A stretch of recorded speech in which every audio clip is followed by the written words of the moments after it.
Hi, my name is Teresa. Today we're going to talk about how to network at an event. Let's go!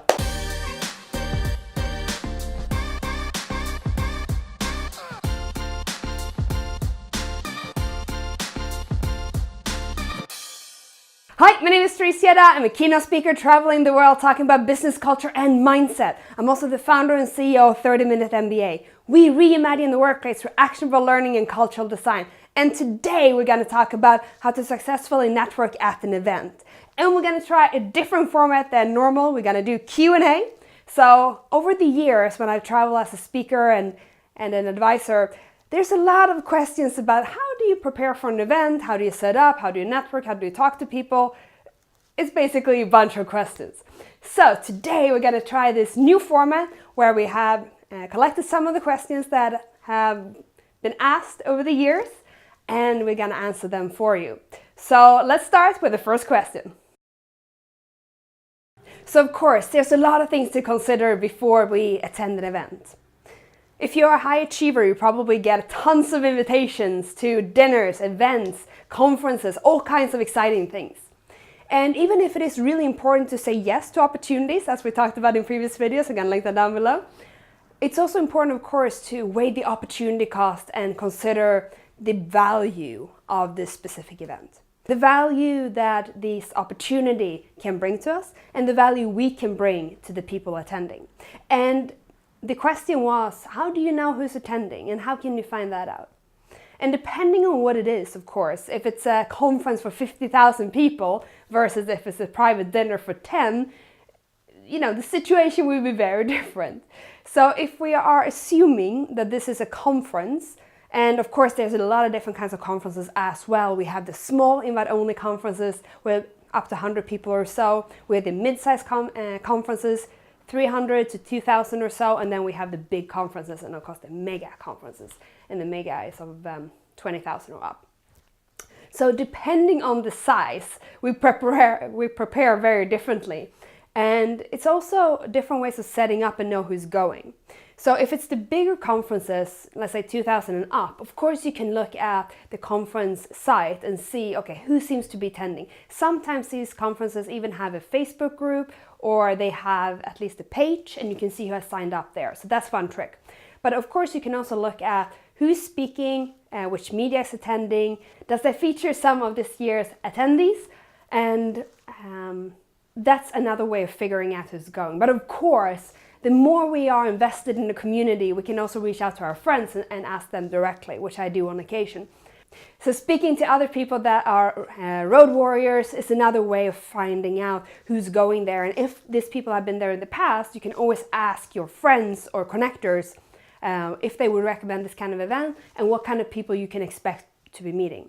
But another way, of course, to understand who's there is to look at the theme of the conference.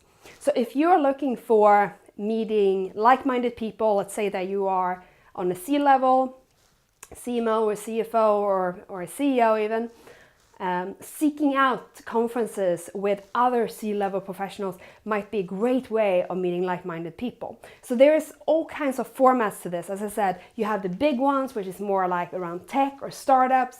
You also have the more niched ones, all the way down to the invite-only. And in invite-only, you usually get a list of people participating beforehand. That's very common. And you even have a chance to connect with them beforehand. You meet in person, which is very cool.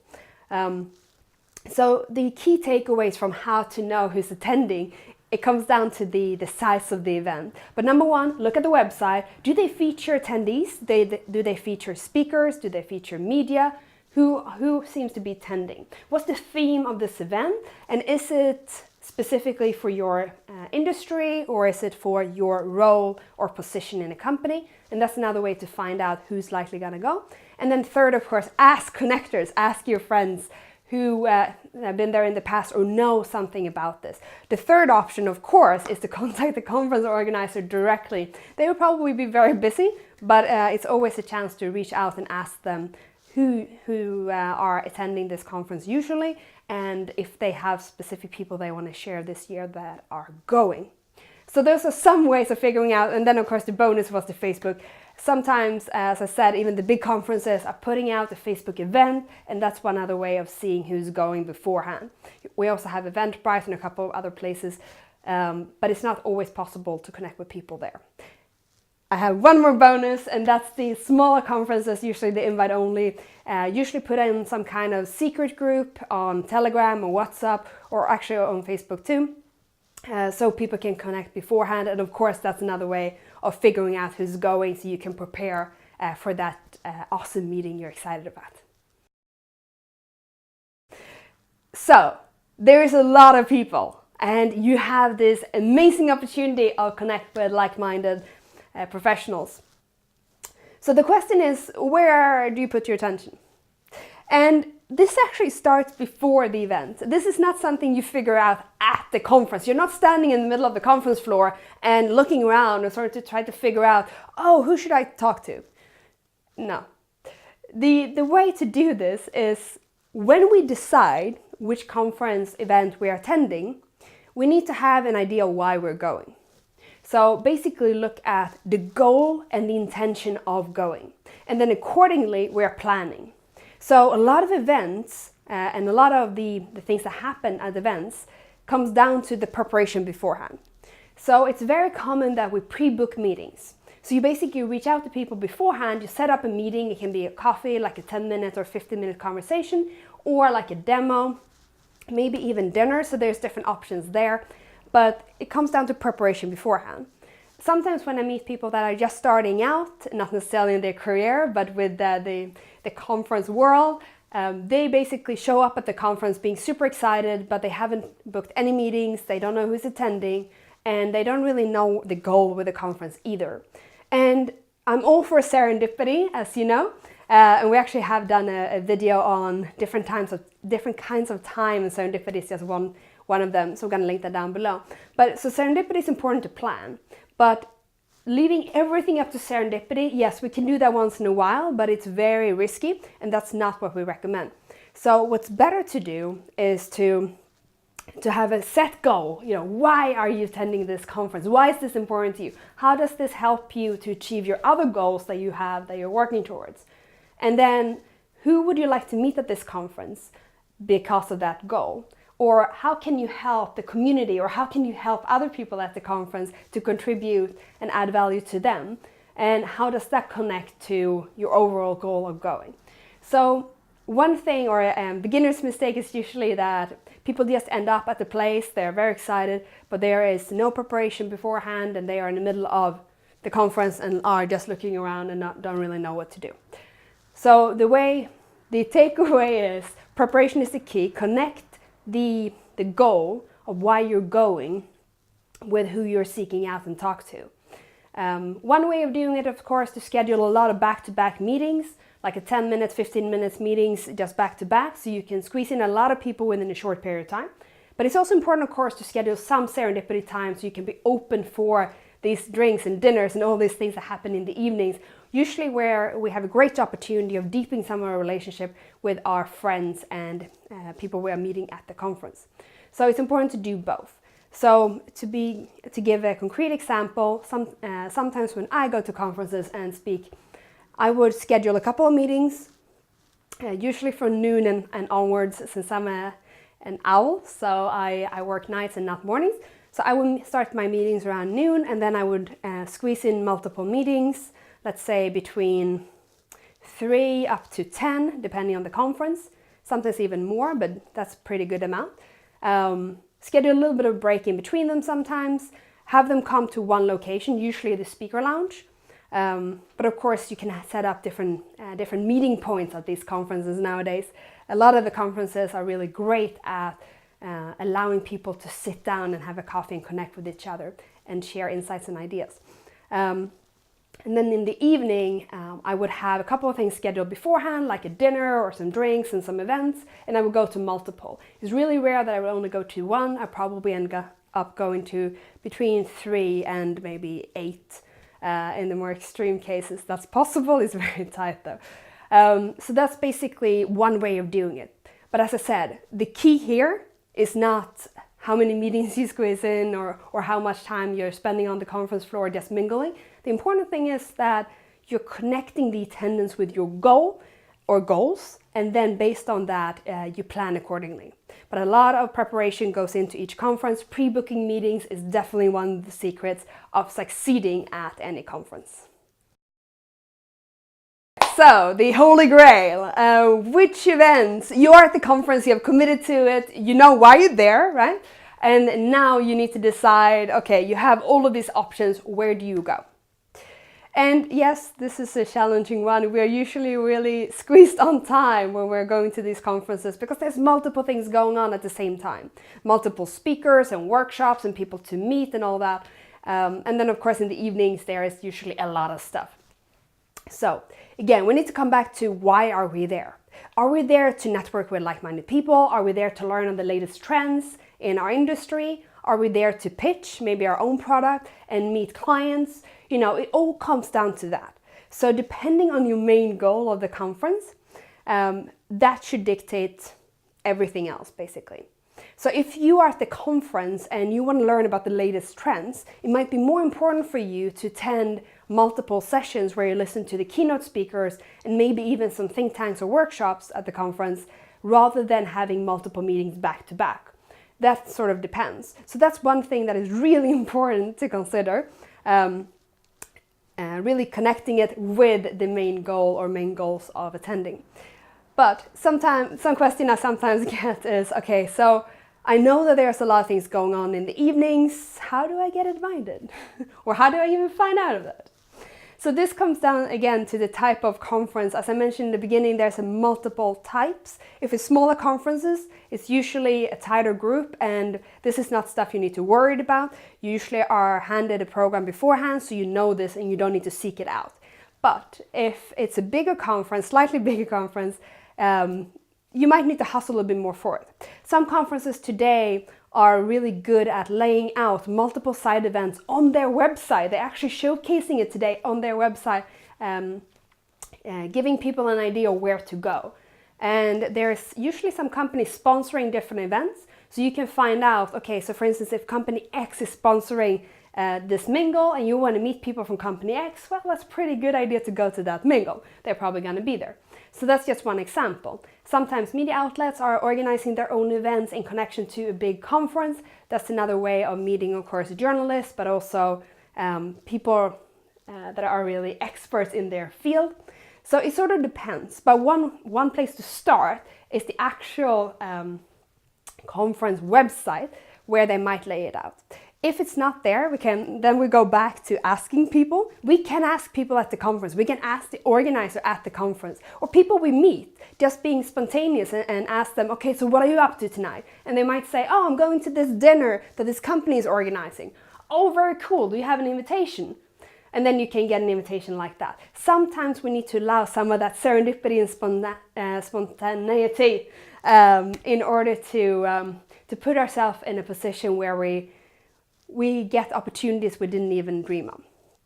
So coming back to the what to choose, it's really important to be open and first of all, of course, ask people, ask the organizer, ask connectors, and the more you engage in the community, the more you give, the more you care about others, the more you will be invited to things as well. At least that's my experience. Because people want to be around other givers and we build things together. We change the world for the better together. So just by genuinely being a giver and caring about the community you're in, regardless if it's a startup community or the corporate world, that's really a crucial aspect. And then of course making yourself available to these opportunities. Don't plan to catch up on work or email at night. That's not the best time to do that. I would really advise you not to do that. But leave that time either for serendipity or even block it for dinners and drinks. Sometimes you end up sitting in the hotel lobby and someone walks by the conference, you start to have a conversation and that's your next client or that's your next business partner, you never know. I've seen a lot of this over the years as a connector and keynote speaker. People just have these chance meetings, they start conversations and then magic happens. So it's all about being available as well. But again, coming down to how do we prioritize?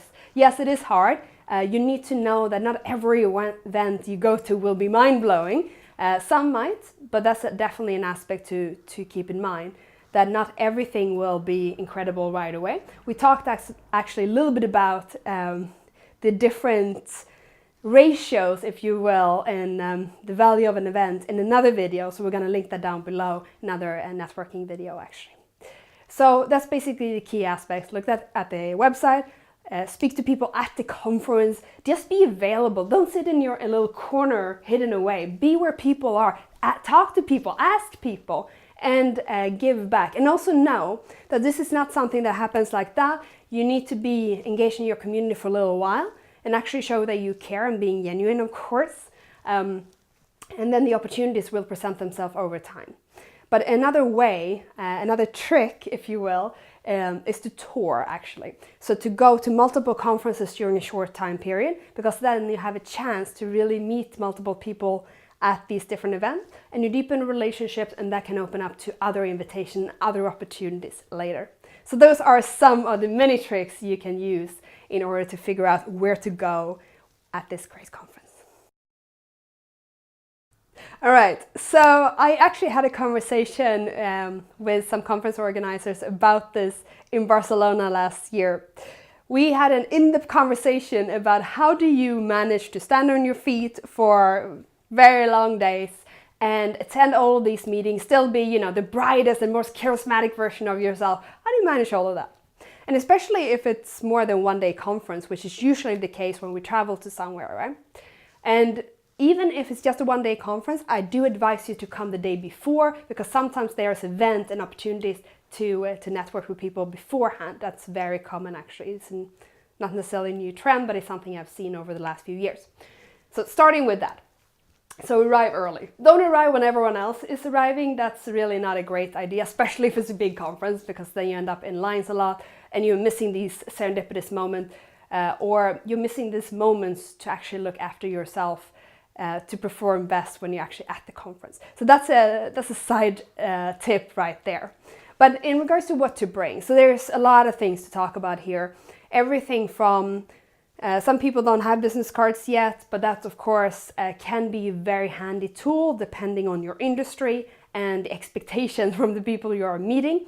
So that's definitely something I still bring, even if I connect with people a lot digitally right away. I give them my phone, or they give their phone to me, and we connect, you know, on the spot. But even with that, having business cards or something to give them is usually very handy. Speaking of leaving them with something, this is more for if you're meeting with clients or prospects, to have something like, not necessarily a brochure, you can be creative with it, but having something to leave, like a leave behind, if you will, is another way to make sure that they remember this meeting, especially if it was very short. Because we are meeting tons of people, and it's important to have something to really connect back to all the people we are meeting after. So even if you had an amazing conversation, this individual you just met, especially if it's a speaker or a journalist or a connector, they might have met, you know, hundreds of people. So it's not like you're not incredible and memorable. That's not the issue. The issue is that there's an overflow of individuals speaking to this person, and it can be a little bit hard to remember all of them. So having something to leave behind or something to give them can be very handy. Of course, a very popular thing in the startup and tech community is to have stickers, and you can always leave some stuff about your company as well on tables, depending on the type of conference, of course. But there's other stuff, like how you making sure that you always have access to water. If you drink coffee, that's something we have a tendency to chase. Actually, speaking of chasing, something I noticed over the years is that if you attend a lot of conferences, which I do, and quite a few of my friends do as well, we always end up chasing certain things. It's always water, food, or power. So it's not always that easily accessible, especially at the bigger conferences. So knowing that beforehand, of course, can make it easier to plan. So for instance, let's break it down, water. Just having a water bottle with you can be extremely handy, because it might be long periods of time between the opportunity of going to somewhere to get water. So that's one thing. I usually bring a protein shake or maybe even 2 protein shakes to keep my blood sugar stable throughout the conference. And that's also a way to not depend on the dinners, because some dinners they only have a little bit of food and some have a lot of food, and you never know beforehand usually when you attend these conferences. So being prepared with some snacks or something like that can be very handy. Being a former fitness athlete, protein shakes appeal to me the most, but of course there's multiple options out there.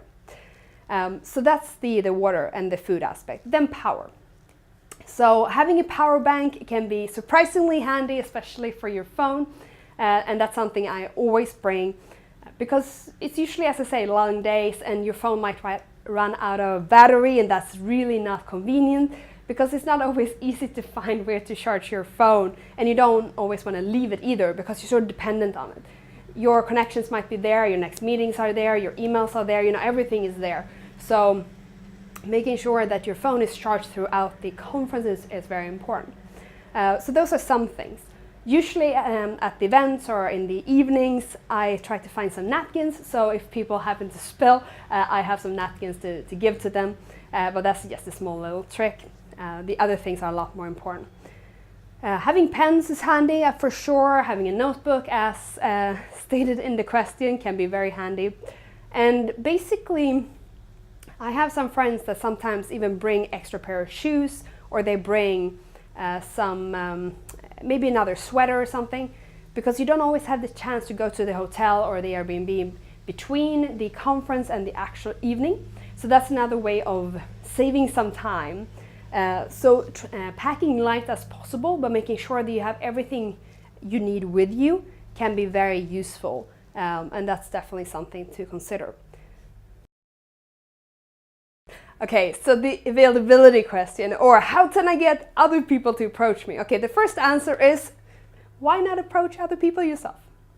So at conferences, we're usually there to meet other people. So getting up to people and just saying hi or introduce yourself, your name and where you're from, is something that a lot of people appreciate, especially if they are a little bit shy or not as used to the conference experience.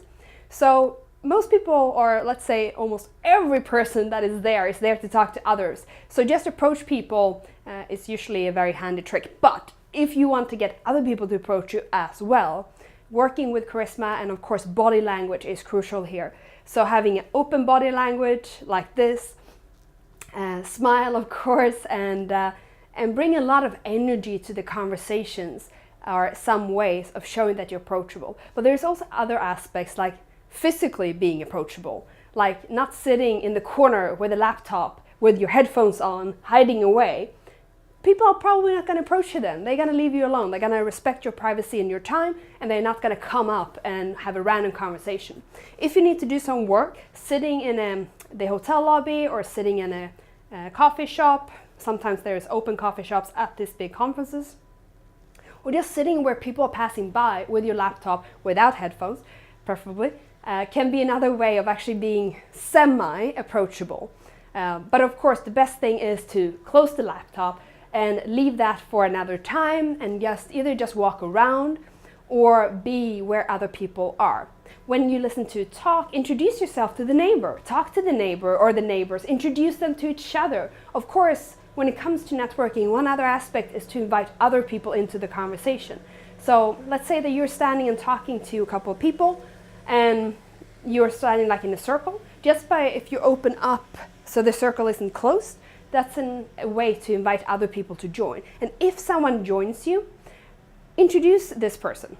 You don't need to know the other people that well in order to do that. So making sure that it's an inclusive environment basically means that people will see that and they will be drawn to you. But of course, charisma is another thing. So being very present, leading with power, and of course warmth, being very engaged and caring in your conversations is very powerful. So those are some of the tricks to get people to approach you. But as I said, the main trick here is not to wait for people to approach you. Go up and talk to the people you are there to talk to. They will appreciate it. Okay, so how to avoid those potentially awkward moments. So first of all, let's just acknowledge that might happen, and that's not necessarily the end of the world. But of course we can approach this much better. So it doesn't need to be complicated. Approaching someone and saying, hi, or just asking, so what do you think about the conference? Or how did you find that last talk? What inspired you the most today? Oh, where are you from? Oh, are you excited to be here? Or how have you experienced this conference? Have you been to this conference before? As you can hear, there are so many ways of opening a conversation with a stranger. But of course, if you have a pre-booked meeting, it's a lot more straightforward, if you will. You introduce yourself, your company, and then you get right into business. But if it's a complete stranger, it's on the conference floor, starting with a softer question, like some of the many ones I just said, can be a way to engage with them.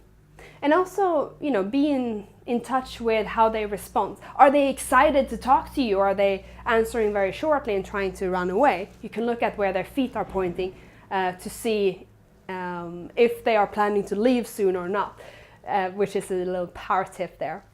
But the thing here is that some people feel it's uncomfortable, and the thing here is that if you just bring who you are, being your authentic self, bringing a lot of energy and passion for what you're doing, and showing that to people, that's going to go a long way.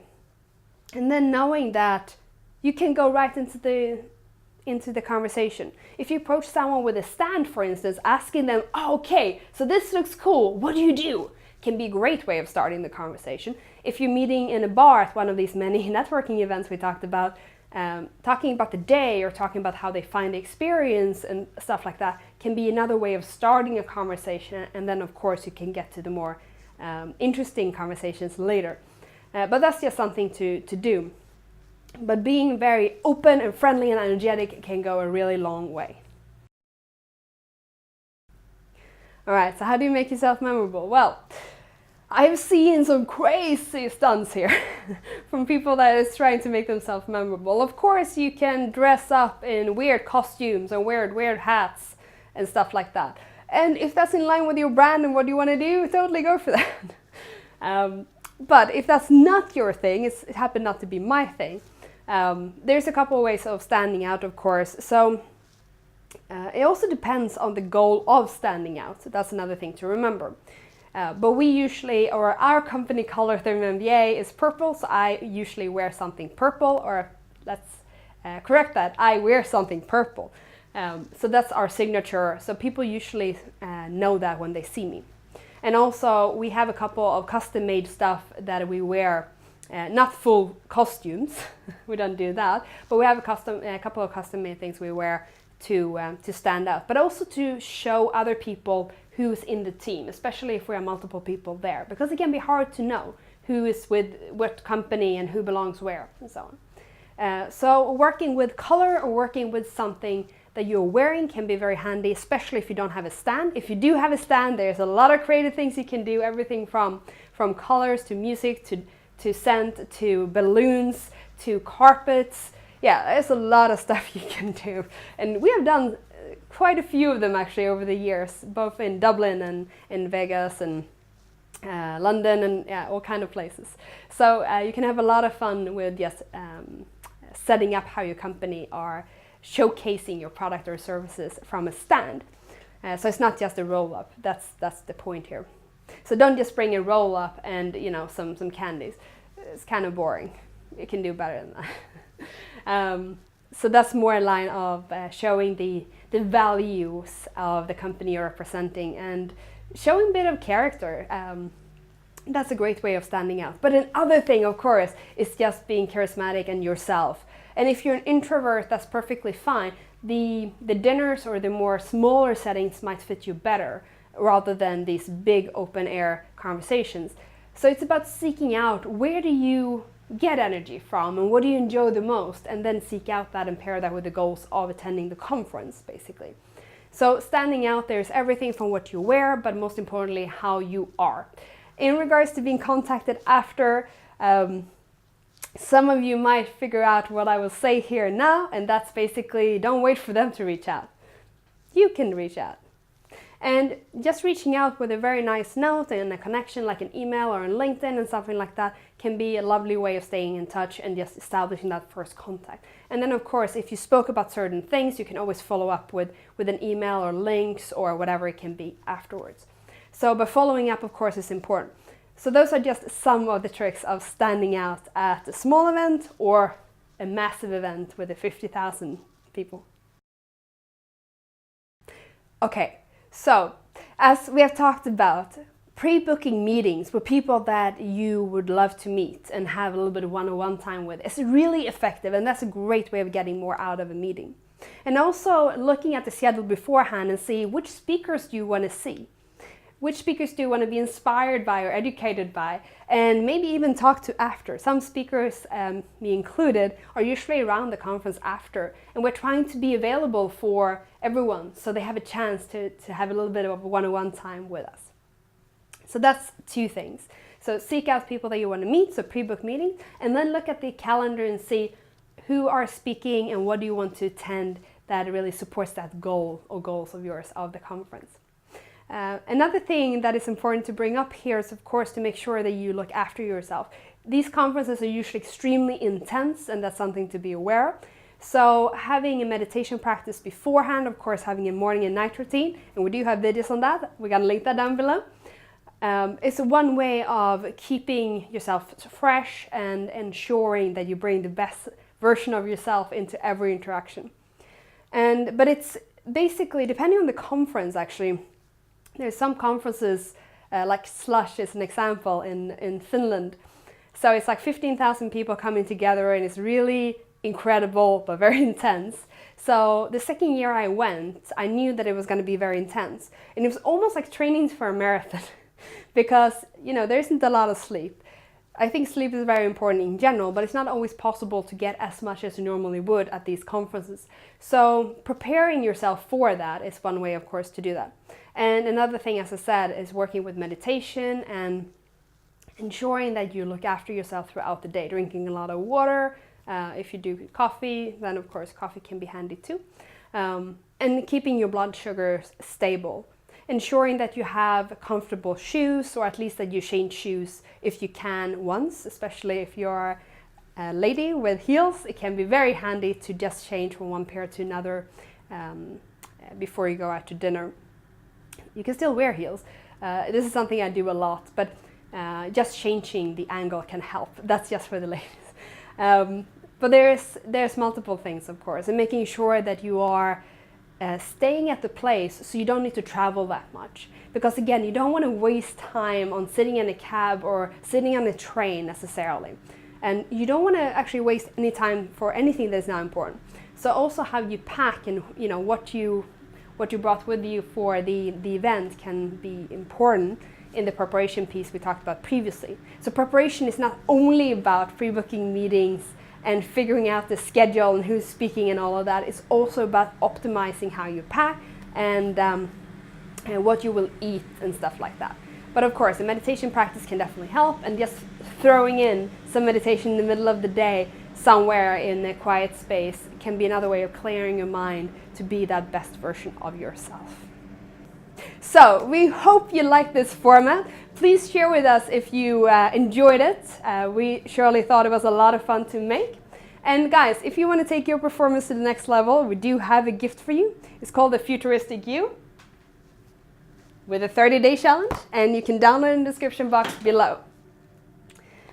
If you're new, don't forget to subscribe. Leave a comment down below on how you best network at an event and how some of your tips and tricks on succeeding at a conference. So thank you so much for watching. As always, achieve greatness. Bye!